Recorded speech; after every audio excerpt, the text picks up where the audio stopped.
this, apparently. Okay. We're good? All right. Welcome, online community. Welcome, local community. So last week we went over the important stories of our history. And this week we'll look at what those indicate about what our values are. Do they align with what we want our values to be? And if not, what do we do about it? It's an important exploration because just floating through life is easy. We handle each next emergency or whatever's screaming the loudest at us, and we just keep chugging along the rails. It's seductive. It's easy. And the world most easily promotes it. Just stay the course, work hard, and that's all it takes. But I think there's more. I think survival is only the base version of living, and we were meant to thrive. I think abundance is possible and perhaps even necessary for a life well lived. I think creativity and surprise and awe and wonder belong in our lives, maybe even at the heart of it. And I think it's rarely found just chugging along and staying the path. At least that's what I'm going with. Of course, the theologian side of me has to bring in the scriptural example. But these issues are all really at the heart of this book and why it makes sense to me.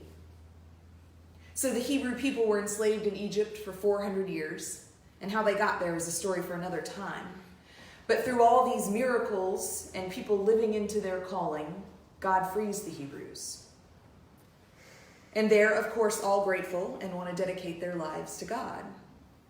Because they're human, the minute they begin to get settled and gain some autonomy and power of their own, they quickly forget their values and the God that got them where they are.